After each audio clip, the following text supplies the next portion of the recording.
Hi everyone, welcome back to our second session out of this webinar series. It has 5 parts, and today we're covering part 2, which is we're going to talk about extracting data. In case you do not know, my name is Trina. I'm the Southeast Asia Teaching Fellow for Google News Lab. And in this webinar series, if you have joined our first one, which was on Monday, on Monday we actually talked about how to make fast and simple charts using Google Sheets. And today we'll be talking about how do you extract data. I think a lot of us as journalists and editors, we often encounter very messy data, or perhaps the data that's given to us perhaps by the local government is in a PDF format, but we need it in an Excel or a Google Sheets format. So how do we go about it? So let's get started since we don't have much time. So I'm sure all of you know what Google is. And in particular, Google News Initiative, which is what News Lab is part of right now. So what GNI does is that we run a lot of workshops and training for newsrooms and journalists. So as always, if you have a newsroom or journalism association group training request, please feel free to email us at newslabsupport@google.com. I will drop the email here so that you can send in your requests. So of course, today's session is actually, as I mentioned on Monday, part of the series that we initiated because of the feedback that we received with regards to, how we've often talked about the tools that are really cool and can do a lot of things, but we never really explained the step-by-step guide on how to do it. So today we're going to show you how to use stuff like Tabula and OpenRefine. Now, as always, if you want to do the online course, we do have a website called g.co/newstraining. Now on this site, you can actually look and browse through it. We have training divided according to topics. So please feel free to look at whatever training that suits your needs, and you can complete it within the fastest one, the shortest one is probably 5 minutes. I think the longer ones are about maybe 15 minutes. It's not that long. So every module is pretty short. All right, so today we'll be covering, as I mentioned, Tabula and OpenRefine. Now, first off, what is Tabula? Tabula is this tool which you need to download. I will drop the link here. So please, while I'm talking, you can actually download Tabula if you don't have it already. So what Tabula does is that it converts PDF files into Excel or Google Sheets or basically CSV file, right? And from that CSV file, you can drop into Google Sheets to do your data visualization, which, the scrappy ones like you saw on Monday, which is a fast and simple charts session, or you could drop it into Flourish to do another tool, which makes prettier looking charts. Now, how do you use Tabula? So here's an example. I took this PDF document of an election results from India. So it's pretty interesting. I don't know if perhaps some of you do, but for those of you who don't, actually, all the previous election results in India are divided according to state, and they are shared on these links. I would actually copy and share with you.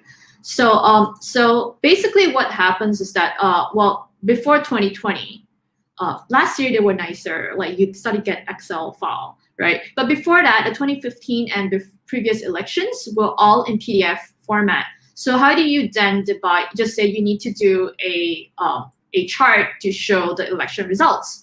And this is what you get. You get a hard copy, perhaps a soft copy. Soft copy would be better because hard copy, I don't think, the downside to Tabula is that they don't take scanned documents. So if you have a soft copy, someone sends it to you, what do you do with that PDF file? Now, you can actually drop it into Tabula, and then you can scrape it into a CSV file. What do you do? Once you download Tabula, which I'm hoping that all of you have downloaded it by now, once you download it, you can actually then open it, and it is a tool that basically opens up onto its own offline URL, so you don't have to worry. It will open up on one of the browser tabs, and what you see is that it will say here, browse on the left and then import on the right. And here it has a caveat that says that it only works on text-based PDF and not scanned documents.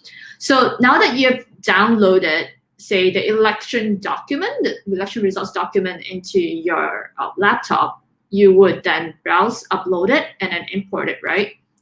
And once you import it, then you come into this page that will show you basically they also have the option, right, to auto detect tables. So you go to so in that very long PDF document, you go to that tables, the pages that have all the tables of the election results,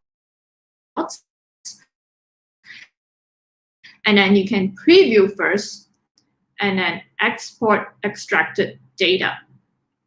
Now you could try doing that with this with whatever PDF file that you have. In this case, what happens is that I tried doing the auto detect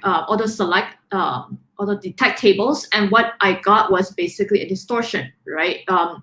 What was supposed to be different tabs, the different columns, turned out to be the same column. They're all clustered in the same column right now. So this is not what I want. So it's not columns, the gender one column, party one column, and symbol one column. But what I'm getting right now is that the winner, gender, and party are in one column. So what do? Clearly, auto selection did not work. So what I did was I actually went back to this file. So I'm going to do a live demo right now. I'm going to open up Tabula, and you can see I can select browse. I'm going to use the downloads and go to that list of the document that I got. There, list of successful candidates. Open it up, import it. It takes probably less than 10 seconds, or maybe 10 seconds, 15 seconds top to upload it. And so now that you see this, okay, there you go. You can do auto detect tables, but clearly that didn't work just now. So what I'm gonna do is I'm gonna do manual selection of the tables. Now let me expand this a bit so that you can see better. Okay, so what I'm gonna do is I don't want the top list of successful candidates, because all of this would just distort my table later on. So I'm just gonna start taking from here. And I'm gonna scroll all the way down until I hit the 35th, number 35. Now the reason why auto detect did not work just now, so I'm just going to do this, is because auto detect actually took in the page number as well. Here you go. I'm going to try to clear all selections, and I'll show you auto detect tables. You see how it actually also highlighted page 1, the footer at the bottom on the bottom right. So this is what distorted the table later on, which is why you have the names of the winners and the parties and gender are cluttered into one column. So which is why I would do the manual selection, which is the safer option, right? So that I could omit out the page 1 from the list. So what I'm going to do is I'm going to do this, and I'm going to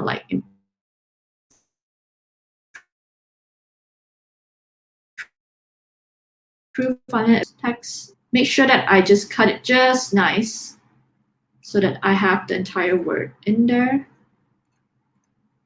And then I would go all the way down, but make sure I don't hit page 1. There.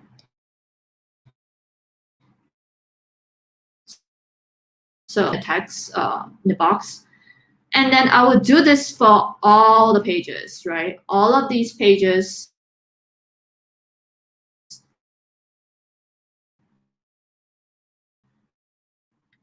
constituencies. So now for the last one, I would just do it until here, because I don't need the table at the bottom. So I would do this, and I could play around with this. Or if I want to do just a summary of the party and I would just want this as a separate table, I can also do that.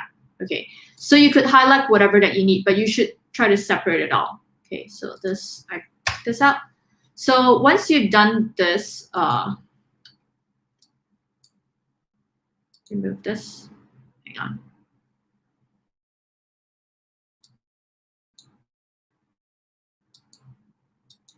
There. So once you've done all of this, once you selected the tables that you want, you can go to preview and export data. And you can now see that divided accordingly. The columns are all correct now. And then, of course, if you're always not happy with your selection, you can go back to revise selection, this button, and you can then amend and edit your choices. Now, let's go back to the slide. So this is pretty much how Tabula works. It's very simple, right?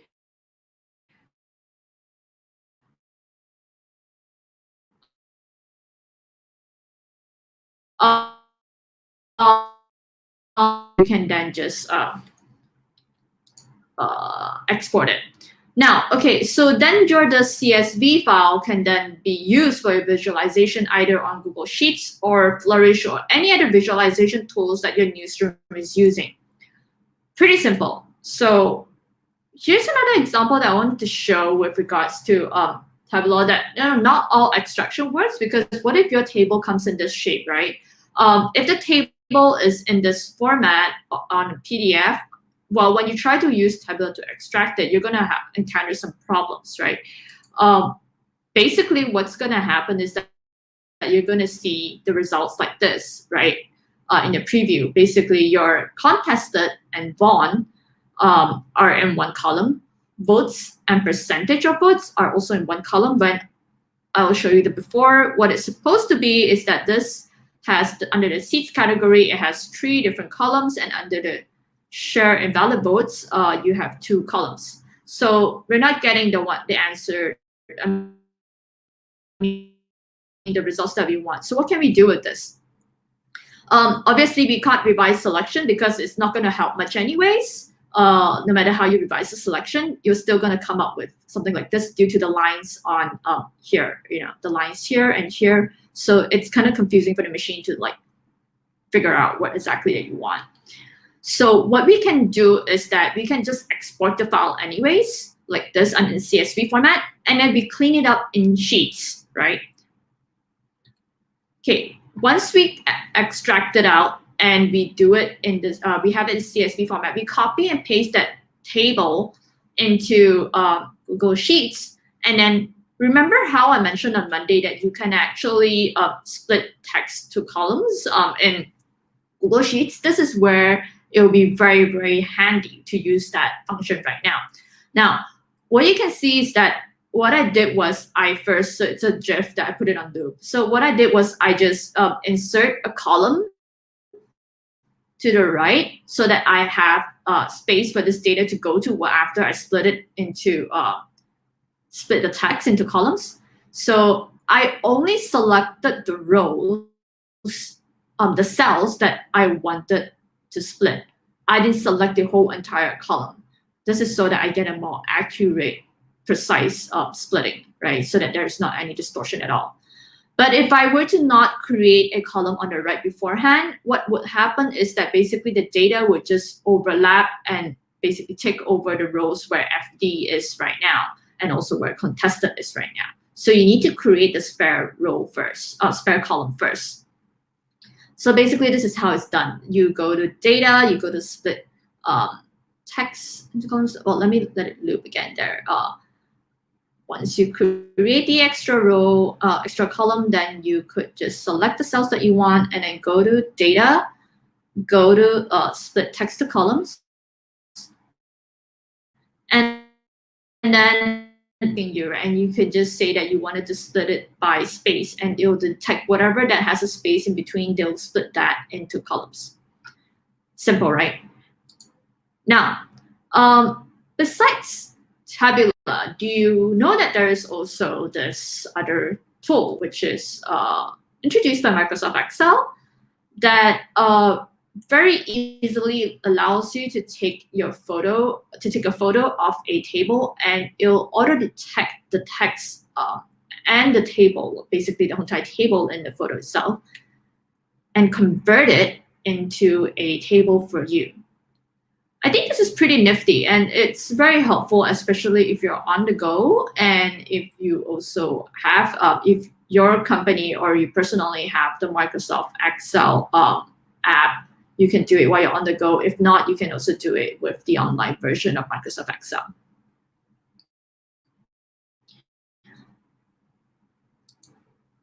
Now, next we'll look into OpenRefine. So OpenRefine is this other tool that helps you clean messy data. It's a bit different from Tabula because what it does is that you upload very messy Excel files or CSV files, and you can toggle using the functions and parameters that you want to clean data up, especially duplicates. And why this is actually a more powerful tool than Sheets or Excel itself because it also gives you suggestions of what it thinks are duplicates. And I'll just let you watch a video so that you can better understand what it is.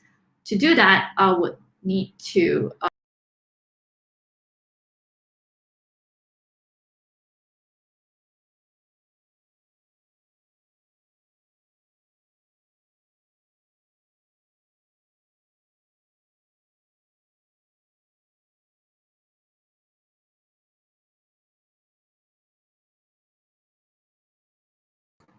sorry, give me a moment because I have to switch tabs in order to go into the video. Just watch this video to get an idea of what OpenRefine does. So you're looking at some data journalism project like ProPublica's Dollars for Docs and say, wow, that's cool. They're putting together data from 7 different drug companies in order to discover which drug company paid which doctor to recommend their drugs. Nice.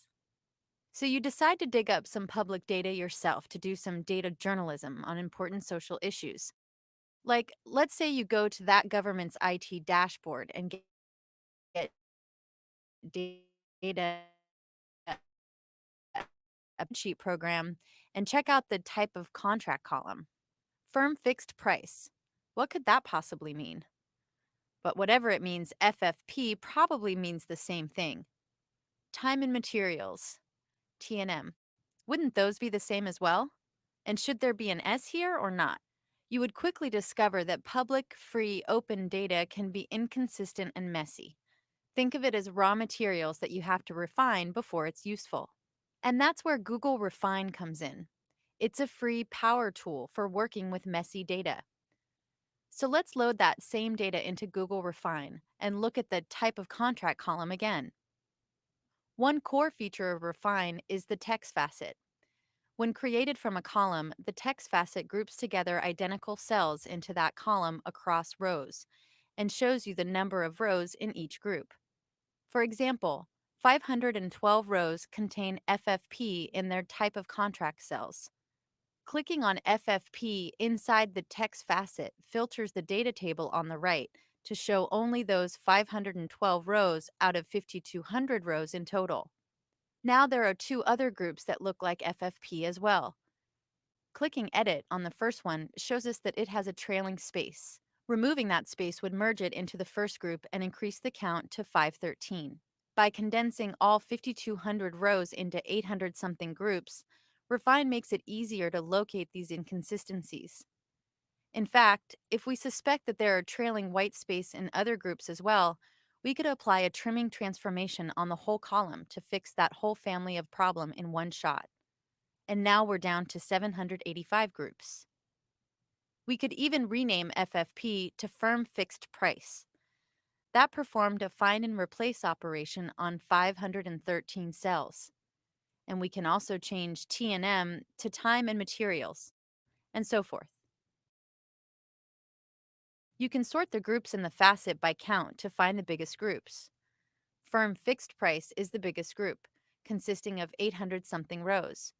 But it would have been even bigger if its many alternative forms were written the same way. Time and materials has the very same inconsistency problem. Google Refine has a clustering feature that helps you fix this family of problem.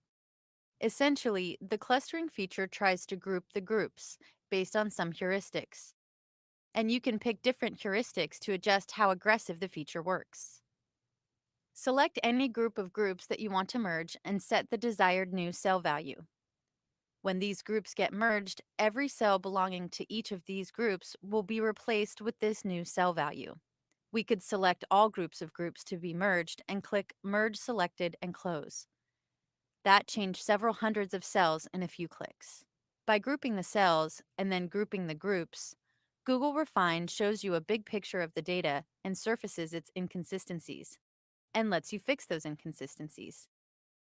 Now, those are very powerful editing operations that affect hundreds or thousands of cells. What if you make a mistake? Not to worry. Google Refine tracks all editing operations that you have taken so that you can roll back to the previous state or undo all the way back to the beginning when you just loaded the data. So go ahead, make mistakes. This freedom to make mistakes encourages us to play more with the data. For example, let's look at the total value of contract column. Since this is a numeric column, we create a numeric facet rather than a text facet. The contract value ranges from 0 to 20 million. The distribution is extremely skewed, so a common trick is to use the log scale. We can change the expression that defines this numeric facet. Google Refine provides a very powerful expression language, but in this case, we only need to take the log of the cell's value. Here's a preview of the expression we have entered as applied on the first view visible rows. When the preview looks right, click OK. Now the distribution is more informative. But first, let's look at the choices below. There are 5,000 something rows with numeric values and 27 with. So I think that gives you a brief and clear idea of what OpenRefine does. Clearly, this works very well when you have huge amount of data. For example, if you're talking about that tens and thousands of rows of data, and you quickly realize that, especially with data that are manually keyed in by human, obviously there'll be human error. So you quickly realize that even with Excel or Sheets, it doesn't clean up the data as well as you would want it to be. As you can see from the Refine video, that sometimes there are things like firm fixed price can be called FFP, and obviously if you were to use the Sheets or Excel function of removing duplicates, it doesn't really work.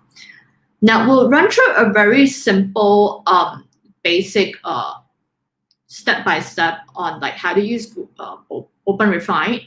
Of course, it's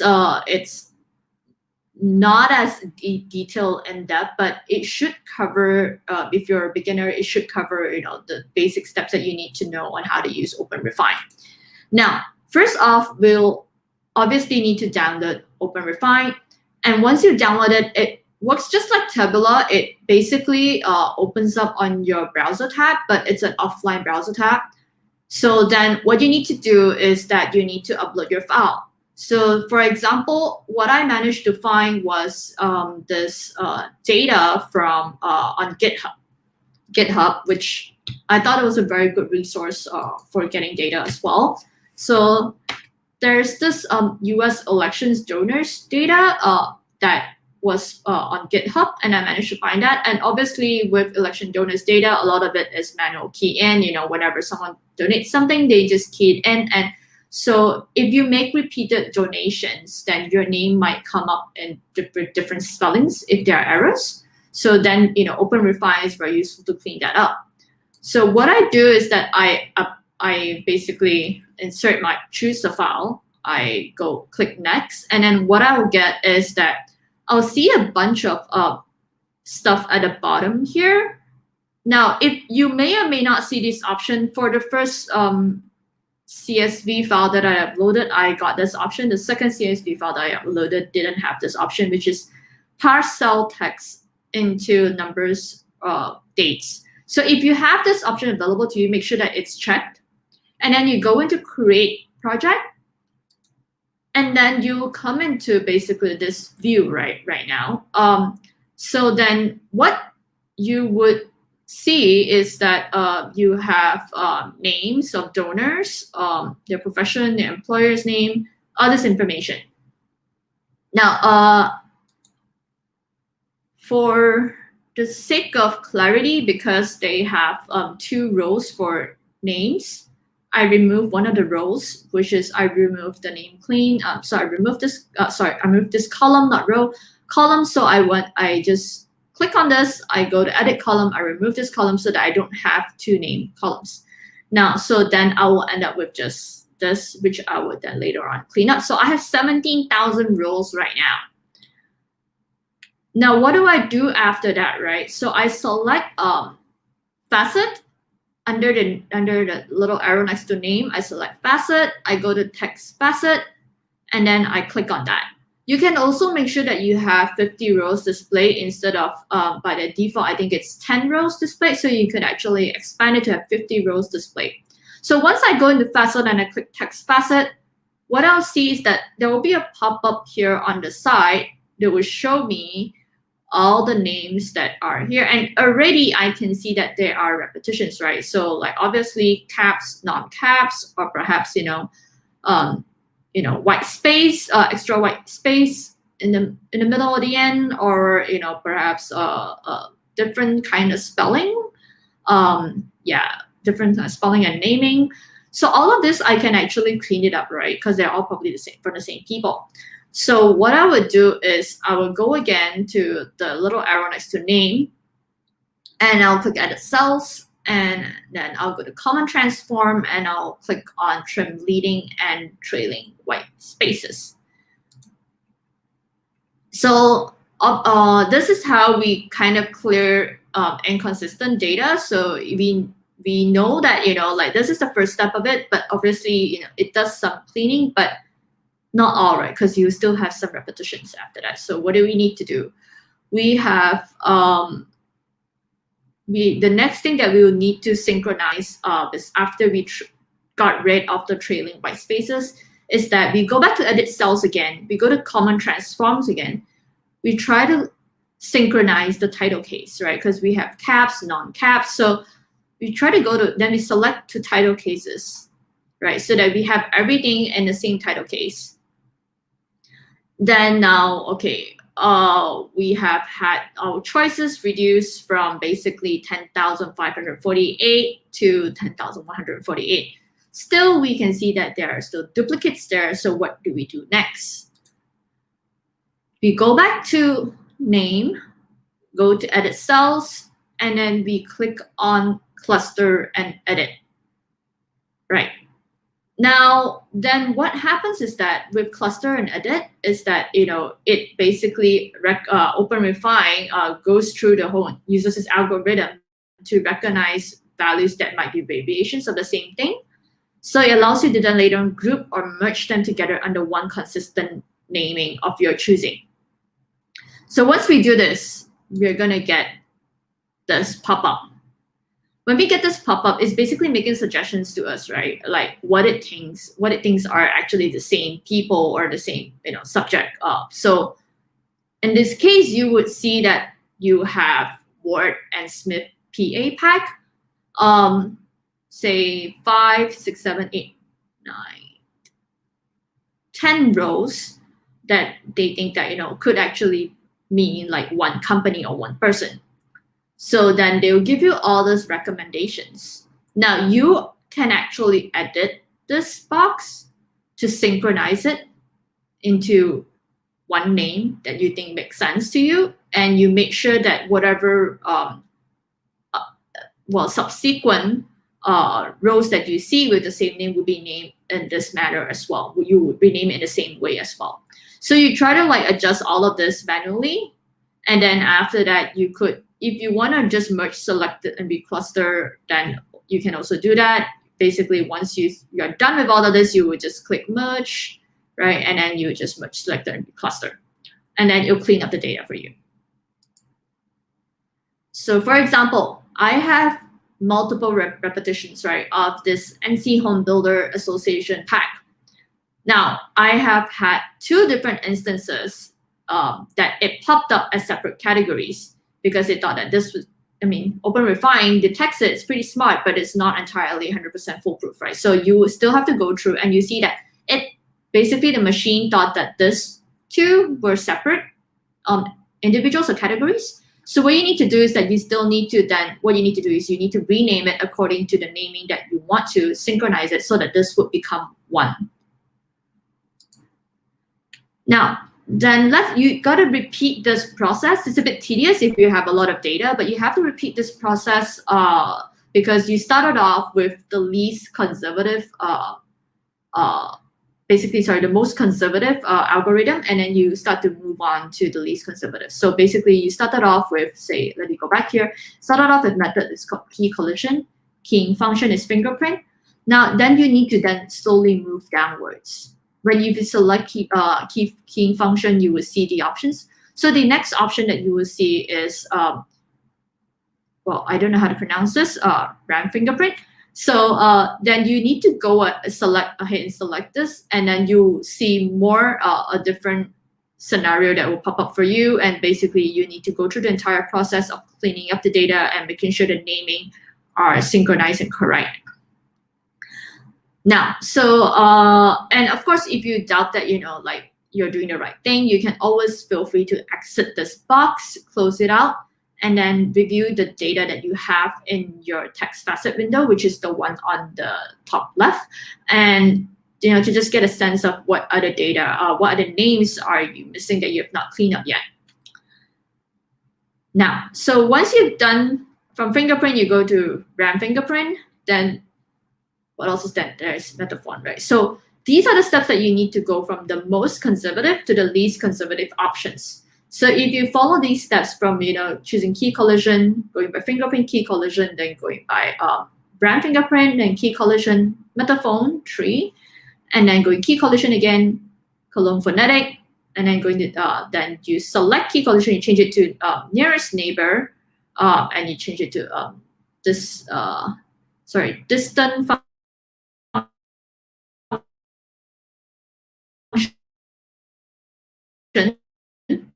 All of these cleaning up, you realize that your rows would get lesser and lesser. Okay, so I just did the first two options as a demo, and I already saw that my choices were narrowed down from 10,548 choices to 9,874. So if you continue on, we'll reduce this number even lesser, right? So once you're done, you can hit export, and you select comma separated value, which is a CSV file, or if you're using Excel, you could select Excel to download the file. So basically, oh wow, okay, that was pretty much it. So I hope this clarifies, and if you have any question at all, we still have time, so please put your questions in a comments box, and I will try to respond to it right now. We have about, I think, 10 minutes left. If there are any questions, please feel free to type it in. If there aren't, then I'll probably wrap this up in the next 2 to 3 minutes. And if you need any other guidance or recommendations for videos or tutorial sites, there are actually plenty. You can ask me, I can just send it over to you. So a lot of these, basically lecturers, even professors for journalism schools have recorded themselves teaching students how to use OpenRefine, and they post it up on YouTube. So those are a good guide as well. If you prefer watching a video on how to use OpenRefine and you want to go more in-depth, this beyond today's basic steps of just getting to know OpenRefine, how to use the basic filtering function. If there are no questions, then as always, we welcome your feedback, because we're constantly trying to improve to see what sort of workshops or training that Journalist Group 1 would be interested in. So if you have any requests or questions at all, please feel free to email me or email newslabsupport@google.com.